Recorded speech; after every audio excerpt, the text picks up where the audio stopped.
Okay.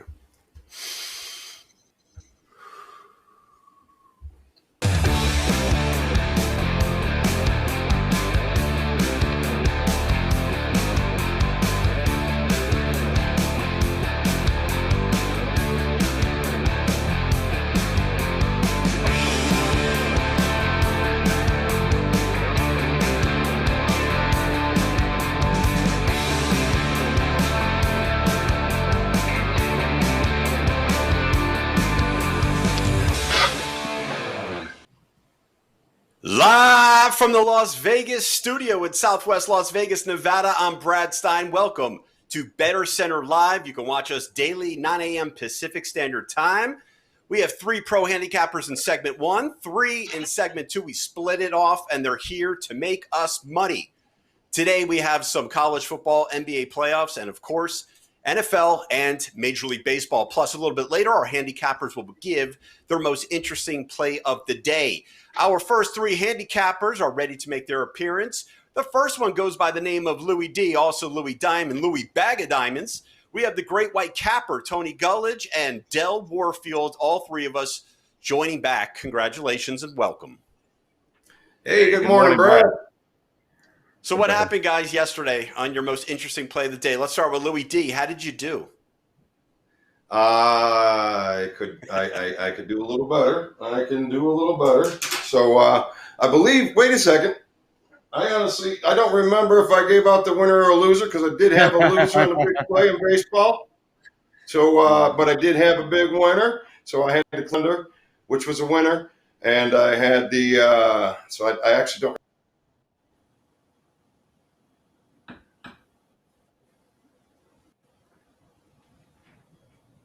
All right.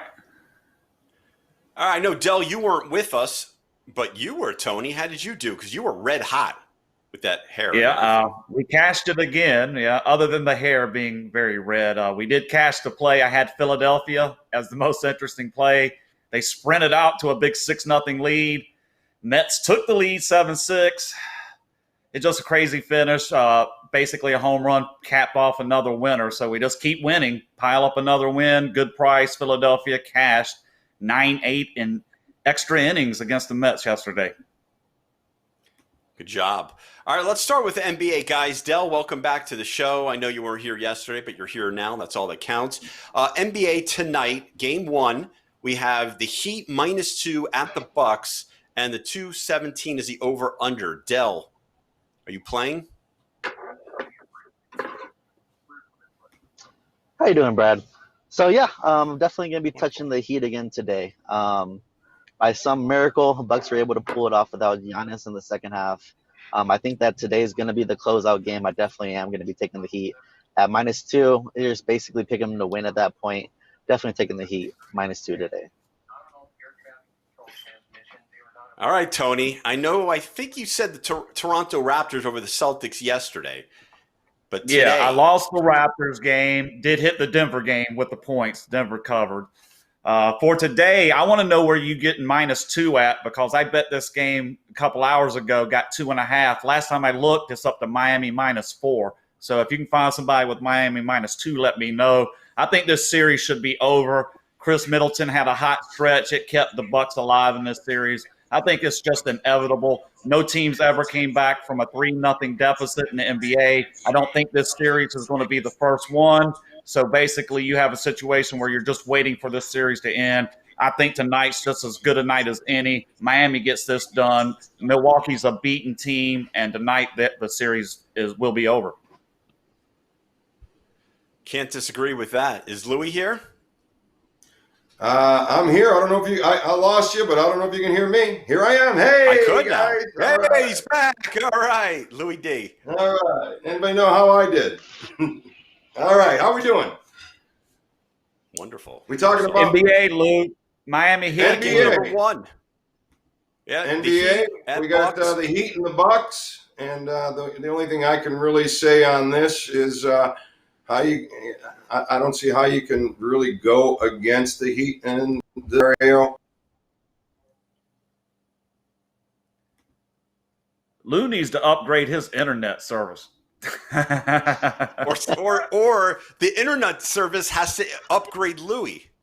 One of the two. Okay, one or the other. Right. Okay. Yeah, let's go to game number 2. The Lakers, it opened up, Tony, at -5 at the Rockets. 225.5 is the over-under. What do you like in this game? Okay, well, I'll tell you what. Similar situation. I think the Lakers going to win this series. I will say that number makes it interesting. You know, that anytime in the NBA you go between 4 and 7, for me as a handicapper, I break down these games into handicapping segments as far as the spread. So up to 4 and over 7. So that gap between 4 and 7, I've always found to be one of the more difficult to each point in that range is more important than points in the range above it. I know that's kind of a mosh pit of complication, but what it ends up being is these games are the toughest to decide with that spread. With that being said, I have to go to my gut, and my gut says take the Lakers here, just on the principle that I think they win the series. So you lay the points, take the Lakers. Not my best play tonight. I like Miami more, but I do also like the Lakers tonight. Tony, does the Lakers-Rockets go 7 games? No, I don't think so.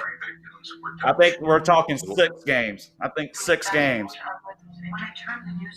Okay, Dell, what are your thoughts? Hey, somebody turn off their TV. Right. All right, so for this game, for the Rockets and Lakers, I'm going back to the Rockets as well. And the reason being I'm going to the Rockets is that this line opened up at +5.5 for them, dropped down to 5 with a reverse line movement. So with that being said, 60% of the bets are actually on the Lakers today, 40% on the Rockets. That line moving down from 5.5 to 5 now is a really good tell for me. Even the money line from -260 for the Lakers down to 213 off of only a half-point move. This is really telling that this is going to be a better play for the Rockets, in my opinion. So I'm liking the Rockets today. I'm taking the points +5. All right, Tony, let's go to college football. There's a bunch of games. If you don't have a play, that's okay. In game number 3, we have Syracuse. Over-under is 65.5 at North Carolina. -22 North Carolina. You playing? Okay. I'm a North Carolina graduate. The only tattoo on my body is a Tar Heel right there. That's it. All right. So when you talk about North Carolina sports, I know a little bit about it, whether it be mostly basketball, but a little bit about the football.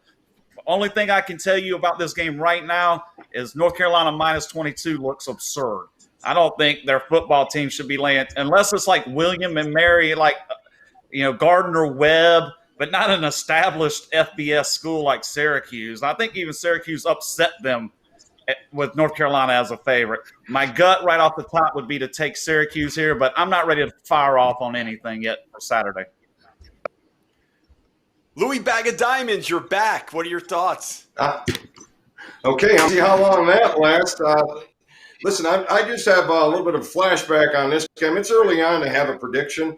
So what I do in the beginning of the week is I'm looking at the stats, I'm looking at trends, so I can try to marry it to the quotes and the game plan, and that's what I'll usually do. So right now I'm seeing some things that, that game, North Carolina was supposed to go in and dominate Syracuse the last time that they played.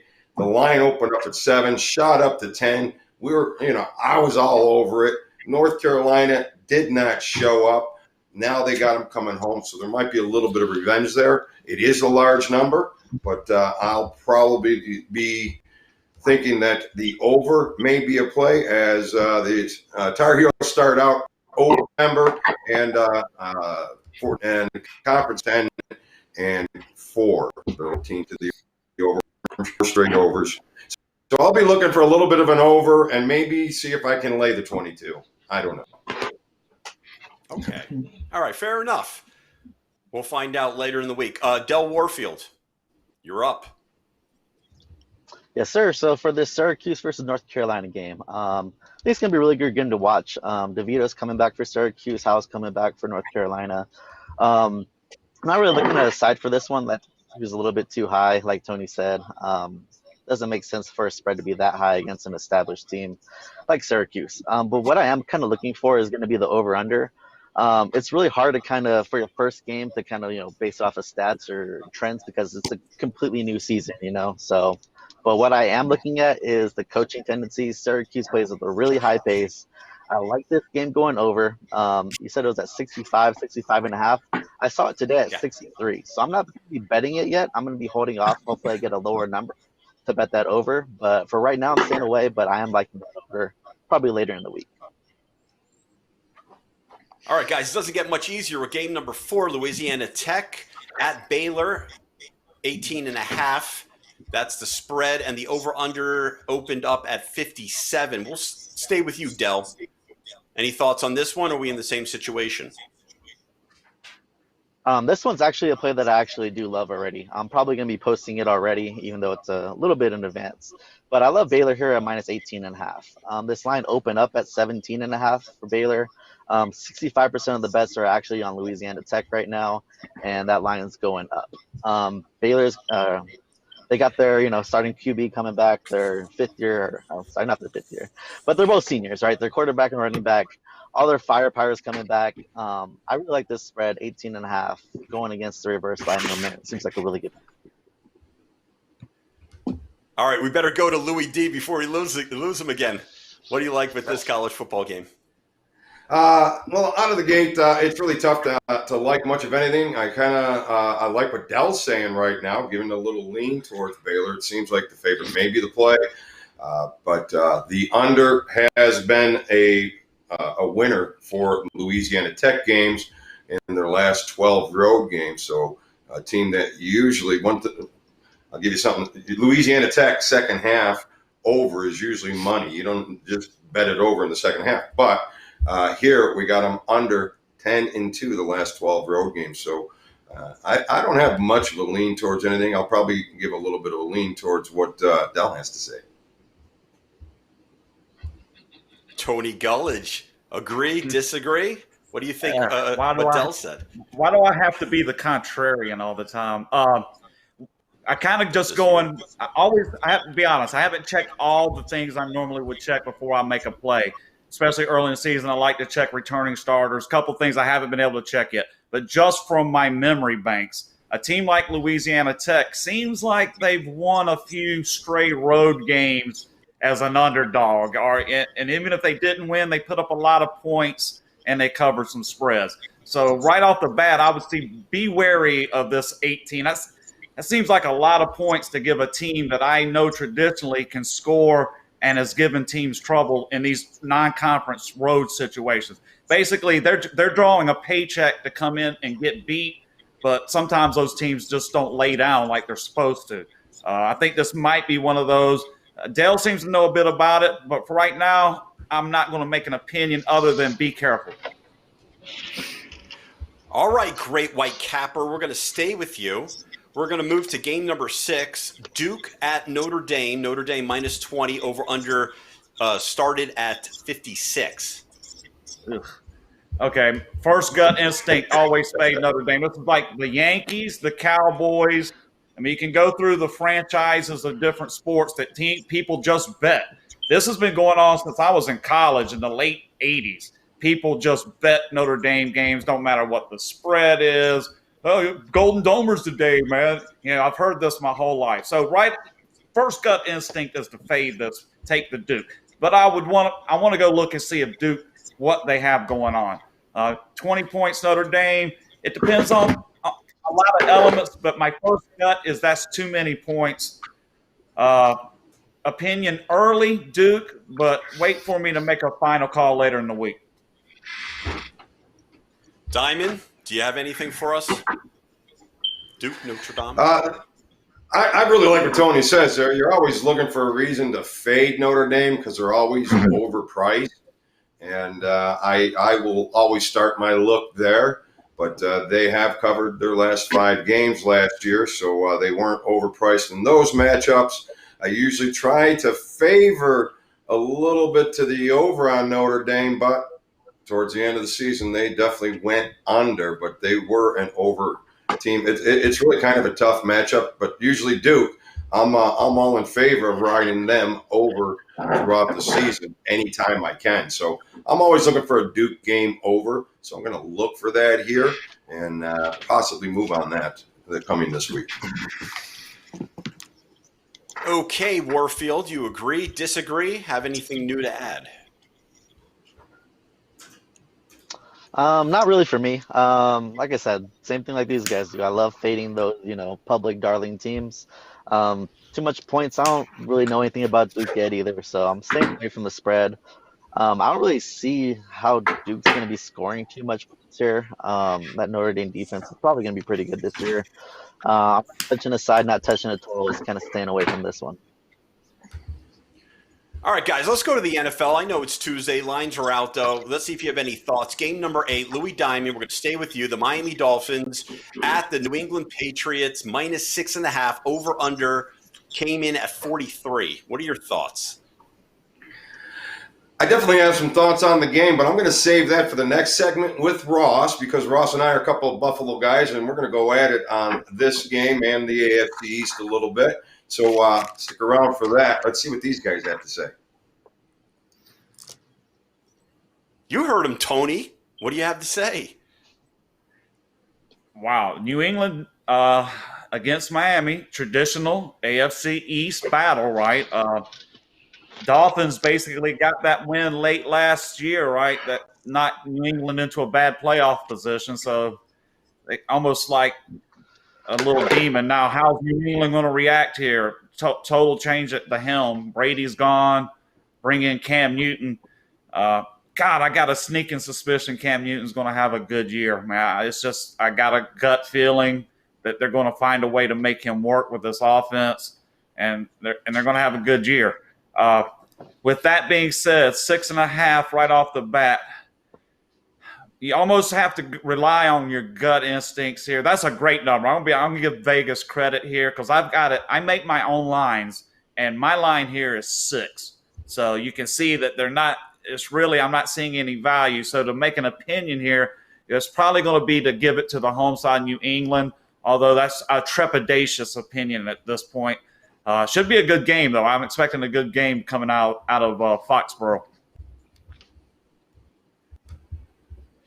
Dell, Cam Newton is getting props and getting a lot of good feedback from Bill Belichick. Didn't give much to Tom Brady. Is this a good thing, bad thing? Do you like this game?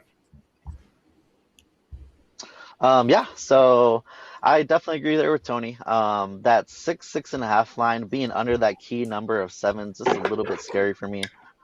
But if I'm going to be betting it, I will be riding with the Patriots too. Belichick, you figure he's going to play to his strength, which is going to be his defense. I think Cam Newton's going to be a much, I don't want to say better fit, but because of Tom Brady. I think he's going to fit this new system for Belichick amazingly. So I'm really going to be a big fan of Cam Newton this year too. So I'll be riding with the Patriots -6.5 if I had to choose. But right now, I'm staying away at the moment. All right, thanks, Dell. Let's go real quick. We're going to do the most interesting play of the day. We're going to stay with you, Dell, real quick. What do you have for us? So for my most interesting play of the day today, I'm going to be going with the Blue Jays money line. They're at -114 in baseball. Blue Jays are hot right now. They're 9-4 last 13 games. Yankees are struggling. They're 5-14 their last 19. Just kind of, fading the cold teams, riding the hot teams. The fact that the Blue Jays are coming in as a favorite in this game is a really good sign. Hab's been having control issues. Yankees are dealing with injuries. I think this overall, my favorite play today is going to be the Blue Jays hitting that -114. Tony Gullidge, let's see if you could do this real quick. Your most interesting play of the day. All right, just tell Dale I like his play. They are on my card for me. Try to keep this win streak going. I'm going to take Houston here in game 1. Greinke, 2.51 ERA, 9 whip, 8 starts. He's only given up 2 home runs. He keeps the ball in the park. Pitcher for the Oakland is basically the reason I'm making this play. It's a heavy fade on this guy. In his last 3 starts, he's only pitched 10 innings, given up 18 earned runs, about a 16 and change ERA. They had this exact same pitching matchup on August 29th. Greinke, Montas. Greinke got the best of it, 6-3 final. Looking for an exact repeat to that today at -117. You're getting a bargain on an established pitching matchup that we've already seen what happened. Houston, Greinke, game 1, 7-inning sprint, which plays into this as well because Greinke's been going at least that 6 innings every game. So you're not going to need much from the bullpen. Houston, most interesting play. I think you're going to get a winner if you back it. Thank you. That leaves Louis Bag of Diamonds. Most interesting play of the day is? I'll tell you what, it's tough to follow Tony G. The man is on fire, and I went up heads up against him yesterday. I got crushed, lambasted, embarrassed, and I'm going to have to come out with the strong today. So you know what I'm going to do? I'm going to give you 2 of them. I'm going to give you 2 of them in a doubleheader. So as you know, I've been riding the Minnesota Twins on the under at home, and they're overall an under team. So they are playing to the under overall. So even on the road, they're doing it. And now they're facing St. Louis, who is actually a little bit on an over trend. So it's not a huge play, but it's definitely interesting. And Cardinals have been under on grass in their last 5 games. Carlos Martinez on the mound. He did get hit a little hard last time, first outing in a couple years. So hopefully he settles down. I like the under more in the second game, though, in the doubleheader. So a little bit of an edge on the second game to the under, but both of them to the under should cash, I think. All right, gentlemen, thank you very much for your time. Coming up next, Tony C., the man on the street. He's in San Francisco. Why? Where exactly? We'll find out next. Plus, new handicappers are going to join BettorCenter Live. That's Ross and Chip. Thank you for watching BettorCenter Live. Brad Stein here live from Las Vegas. Join us daily for BettorCenter Live with our professional handicappers, where you get sports information you can bet on. Stop gambling, start winning. BettorCenter Live. Welcome back to BettorCenter Live. You can watch us on LouisDiamond.com. Also, check out YouTube at Louis Diamond. We're going to welcome our 2 new handicappers, plus 1, because Louis Diamond's going to stay with us, give us some more picks. Welcome, Ross Benjamin and Chip Chirimbus. How are you, Brad? Never better. Good to see you again, Brad. Good to see you. Good morning, gentlemen. All right, let's do this. Let's start with game number 1. Since we have, it looks like we just have you, Chip, but that's okay. You and I can run through this, and when someone else joins us, they join us. I don't know what you have picks, but if you're interested in game number 1, NBA, we have the Heat -2 at the Bucks. That's tonight, and 217's the over-under. Anything interesting? Well, the fact that the Heat are favored is interesting to me. I just can't seem to fathom the number 1 seed being an underdog, but of course they are down 3-1. Was lucky with the Bucks the last time out. They pulled it out in overtime. Giannis is complaining about a bad ankle, but I'm in a position here where a good friend of mine once said in a playoff situation like this, you can only get beat once if you take an underdog that's facing elimination. And I'm going to stick with Milwaukee here, even though Miami looks like they're a stronger play. And the line is indicating, with Miami favored, that Las Vegas thinks they've got the best of it. And you said the line was 2, and I thought I saw it much higher. But I think Milwaukee is the side. Well, it will be for me anyway. All right, Ross. Are the Bucks toast, or are they going to stay a little bit longer in the series? Yeah, tough game to call. I mean, Chip is right. The line went up to 4, where Miami's a favorite. That tells me, A, either Giannis is not going to play, or B, the books don't believe he's going to be anywhere near 100% in this game. So, again, the Bucks facing elimination, coming off an overtime win. Very tough call for me. This is a game I'm going to steer clear of for the reasons I just alluded to. But you're not going to stay clear of game number 2. The Lakers, it opened at -5. At the Rockets, 225.5 is the over-under. Ross Benjamin, how about this game? I think Houston matches up pretty good in this series. You know, I was thinking the Lakers were a prohibited favorite, and rightfully so going in. But the more I look at this matchup, Houston, with their speed, is giving the Lakers' length a lot of trouble. I mean, the Lakers did cover the last game, but Houston was covering much of that game. I think we're going to see a little bit of a zigzag theory here.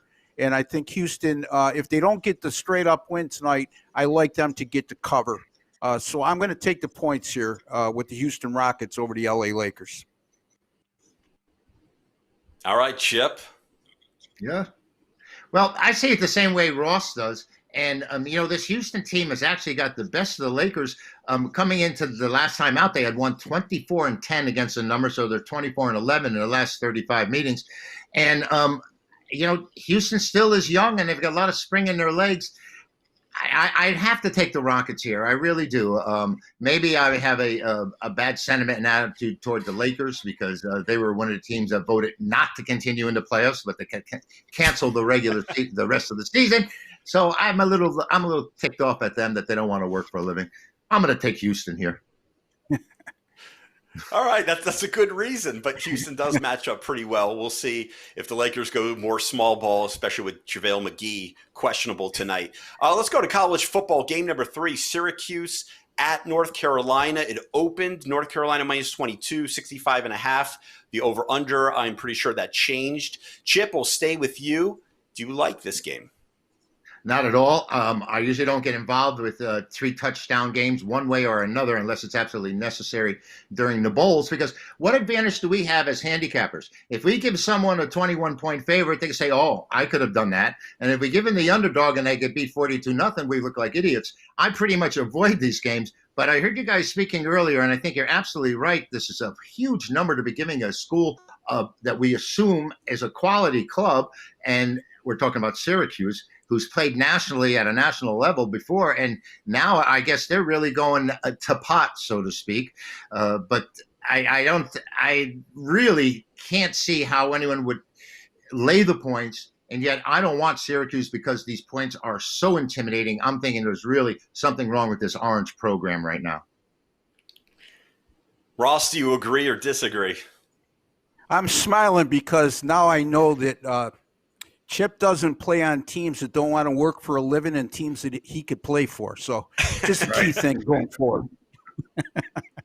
Anyway, I had to add that, Chip. All in fun, buddy. It's fine. We're all having a good time here. Yeah, you know what? This looks like a trap to me because why is North Carolina such a big favorite? And for all the reasons these guys are saying, it seems like too much of big of a number. I'm going to stay away from the side because I think they're begging you to take Syracuse here. And being close to the situation, I'm about 90 miles east of Syracuse University. I could see why, this kid Howell for North Carolina is a hell of a quarterback. Here's what I'm going to lean toward, guys. I'm going to lean toward this being an entertaining, high-scoring affair. I'm not willing to definitively jump in just yet. But my small lean right now, we're looking at a number of 65 on the total. Syracuse only 4 returning starters on defense, a new defensive scheme with a new defensive coordinator. North Carolina, a team that rang up a lot of points a season ago. And Dino Babers, as we know as Syracuse fans here, know that he likes to play that high-tempo, quick-paced offense. I think we might see an entertaining, high-scoring affair here. All right, guys, thanks. We're going to go to Tony Cusimano, the man in the street. He's in San Francisco. What is he doing there? He's going to tell us. So you guys have a chance to brush up on more college football before we get back. You are watching BettorCenter Live. Tony C. here, your man on the street, Santa Clara, California, Levi Stadium, home of the San Francisco 49ers. But I tell you, these fans, they can't wait for football season. 3 weeks away. Wave at the camera, girls. San Francisco 40. Are you 49ers fans? They're big-time 49ers fans. These fans love it. They were this close from a Super Bowl win last year. I mean, these fans, they can't wait to get into the stadium and watch San Francisco 49er football. Week 1 opponent in 2020 for the 49ers is a division rival, the Arizona Cardinals. And let me tell you something, Brad. As you well know, the 49ers are coming in heavy favorites. They're already -7 coming into the game. And this is the early lines. Remember, we still got a couple of weeks out. I see this line keep going 8, maybe even to 9. Because we don't have all the I's dotted and T's crossed before week 1. But coming into this season, I mean, and going back to last season, Brad, the 49ers, did they overachieve? I mean, how are they going to what are they going to do for an encore here? I mean, this is a very good team on both sides of the ball. They're bringing back 18 of 22 players from last season on defense and offense, so they're a well-oiled machine. I believe they're ready to play. Probably it's going to be tough to be conference champs again and go to the Super Bowl. Very tough, to make it 2 years in a row. But they're right up there with the best of them, and they're going to be in the thick of things come January. What do you think, Brad? Your thoughts on the 49ers Week 1? Interesting update. Thank you, Tony C. Welcome back to BettorCenter Live. Who's better to answer that question than Chip and Ross? What do you think of the 49ers? Are your money going to go there early, or are you going to wait? Are they going to have like a Super Bowl loss hangover? Well, let's start with Ross. Yeah, I mean, historically, teams that lose in the Super Bowl struggle the following year, especially early in the process. Arizona is going to be much improved this year, so that looks like a dangerous number for me early on. Look, San Fran is going to be a playoff team in my estimation, but to expect them to have, what were they, 14-2 last season, if I'm not mistaken, to expect them to have the kind of regular season they did a season ago, I think is a stretch. So, again, I highly doubt they're going to get back to the Super Bowl for the reasons I just touched upon, but I still think they're a playoff team at the end of the season. Chip Chirimbes, what do you think about the 49ers? I think they're disgusting. I think the last 6 minutes of the Super Bowl was absolutely terrible. And, this is a big number for them to be on game 1 against Arizona. I think that early action actually has been favoring the Cardinals here. People are looking for, I guess, Murray to have a better sophomore season than he did last year. And I haven't really worked on this game at all. I know Garoppolo's a key. He was very disappointing in the second half of the Super Bowl. As you know, this 49er team was 5.5 minutes away from being the Super Bowl champions. And instead, like Ross said, when you come in as a Super Bowl loser, your season has already started with a little tarnished mark on it. And your attitude toward it is, we're going to go through this whole thing all over again. And I don't know if the Niners' attitude is right coming into this. I think it's an awful large points, and I'm afraid to take Arizona now. I think I have the rest of the week to evaluate what's going to happen with the newsletters and the public and the wise guys. There's a lot of NFL information that, as handicappers, before we give a play, we don't give just only our own opinion, I believe. We take all the information that we can gather from experts, from the novices, and from newsletters and newspapers, and put it all together. So I'll be waiting on this game, and I don't even know if I'll be making a selection on it. It didn't catch my eye early when I took a look at the schedule, but we'll have to wait and see because things do happen during the week. An overthrown pass away from possibly winning the Super Bowl, now possibly a hangover. We'll see. It's going to be very interesting. Let's just stay with the NFL real quick. Dolphins at Patriots. It opened up -6.5 New England, and the over-under was 43. Chip, any thoughts? Are we still waiting to see what new information comes out? Of course, I'm not going to be releasing any NFL games until later in the week because, like I said, the information is vital. We have major contests out here in Las Vegas where we have the best of the best competing, and I'd like to see where they gravitate toward. But in this series, I can tell you that the Dolphins always give the Patriots a problem when they're playing in Miami. Now, we have Fitzgerald's going to be starting for Miami here, and the Dolphins, of course, New England is going to be coming with Cam Newton. It was funny. You mentioned that he had been getting the praises of Belichick, who never said much about Brady when he was quarterbacking. But so I'm wondering, with 9 players that have taken voluntary leave this year from the Patriots that are not going to be playing, how it's going to affect them. This Miami team, I think they're poorly coached, number one, and I don't know if they're going to be ready on the road. New England, you can say, may have a bit of revenge on the mind for the way the Dolphins knocked them out of the top spot in the playoffs with a bye last year and put them in a difficult position. But I just it's all on Cam Newton right now. Is he ready? Yeah. Is he healthy? Can he play? And for the last 2-3 years, he's really been a shadow. And if he is healthy, can he throw? Accuracy was always one of the questions when he was under center as it was. So running was his biggest attribute. And if he doesn't have that, it's like a sprinter with a bad ankle. Oh, Ross, are you ready to play NFL? Pats and Dolphins? Yes, I am. Well, All look, right. I'm going to give my opinion. I like Chipper. And look, we're living in a COVID-19 era right now. So getting down early on these games in college football and NFL is no longer an advantage like it used to be. I discussed that before. Who knows? What happens if Cam Newton tests positive the day of the game for COVID-19? Now, that's the risk we have to take. We're handicapping in a whole different age that we've never had to encounter before. Having said all that, I disagree with my buddy Chip. For one time, it's a very rare opportunity that I do disagree with my buddy, but this is one of them. Okay. Miami is well coached. And I'll tell you why. Brian Flores, I got to give him a lot of credit. Miami started out 0-7 last year and was getting crushed in every game.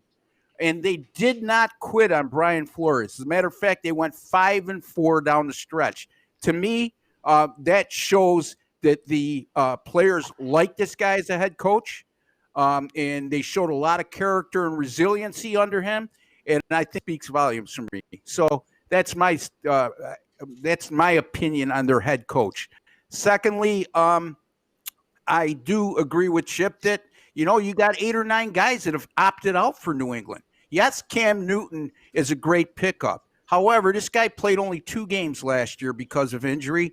I don't think he's been the same quarterback since they went to the Super Bowl. I think that there's going to be a transition period offensively. I think this team will get better as the season goes along offensively, but there's still at wide receiver a lot of question marks. And Miami, to me, this is a team that improved as the year went on, as I touched upon. Right now, if you put the proverbial gun to my head, I would take the points here. Right now, it's 6.5. And again, it's a key number. I would buy it up to 7, but that's just right now. I don't know if I would definitely am not going to take New England in this game. If anything, I would stay away or take Miami. Brad, Most interesting play of the day. I can just take a guess, Chip. You are not betting on the Lakers. Definitely not. But what is your most interesting play of the day?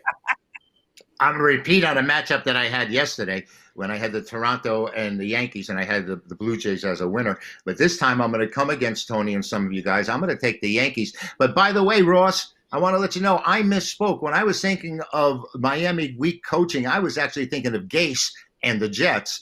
And so now Flores did do a great job with the Dolphins last year, but today's most interesting play is going to be on the Yankees. And here's a team that I pounded yesterday against them, and they were up by 6 runs in the game, and all of a sudden they get killed, 14, 12-1, whatever the final was, 12-6. I'm going to take the Yankees to bounce back today. I think when teams get beat that badly, they're a little bit more centered the next time out. AJ Happ, he's going against former teammates in Toronto, and the game's being played in Buffalo. So I'll take the New York Yankees as my most interesting play because of all the various factors. Being a Yankees fan, that's very interesting. Yep. Now, can you tell us how we can get in touch with you if we need some help? Well, thank you for that, Brad. 2-1 yesterday in Major League Baseball, now currently on a 9-2 streak. Each day on chipwins.com, I'll post a trio of Major League Baseball plays. Today in NBA, of course, I have my Megabuck play, which is my single strongest play, and the second play out there as well. You got them all here free right now, except for the baseball, and the baseball's going great guns. So don't be afraid to log on to Chip Wins and follow the buy links. And good luck, everyone. Okay, that leaves you, Mr. Ross Benjamin. What is your most interesting play of the day? All right, so I got to blow my own horn here. Yesterday, another winner with the Giants and Diamondbacks under 7.5 or 8, whatever you got it at. The bottom line, 4-2 final score. That's 3 most interesting games of the day winners in a row. Let's make it 4 today. I'm going to use a whole different approach here today. The Kansas City Royals at the Cleveland Indians. I'm not one to give out a big money line favorite, so I'm going to lean toward the run line here. Look, you got Tristan McKenzie making the start for Cleveland. Not a household name, but people better wake up to the fact 3-0 so far in his Major League Baseball rookie year with a tremendous ERA of under 2, and he's going to be supported by if not the best bullpen in the American League, one of the best. And he's going to be going up against a Kansas City team that's lost 7 straight. They've also scored like 3 runs or less in 7 of their last 9 games. so they can't hit their way out of a paper bag right now. And you know what? Here's an interesting. I'm not a big trends guy, but once in a while something sticks out to me. The Kansas City Royals right now averaging 3.8 runs per game on the season, which is terrible by Major League Baseball standards. The Cleveland Indians, since the start of last year, when facing an American League team that averages 3.9 runs or less per game, are 24-1. I can't ignore that. And 21 of those 25 games, they won by 2 runs or more. I'm going to lay the run and a half here on the run line and take the Cleveland Indians -1.5 at reasonable odds of -110 over the struggling Kansas City Royals. And how can we borrow your knowledge? How can we get in touch with you? You can borrow my knowledge by going to rossbenjaminsports.com or rbwins.com. I never heard it put like that, Brad. That's pretty unique. And there you can find my picks that are up daily. You also can get some subscription plans. I got my NFL annual package up right now for $750.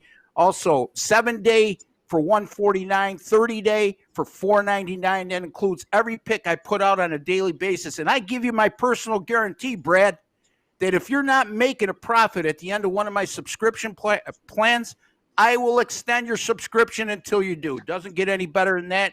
Shows my confidence in winning for you over the long haul. Here's my guarantee to all of you. Thank you, Louis D, Tony G, Chip, Dell, and Ross, all of you, and a special thanks to Eugene, our producer and director. And we'll see you next time at BettorCenter Live. Remember, 9 a.m. Pacific Standard Time. If you don't play, you won't win. I'm Brad, BettorCenter Live.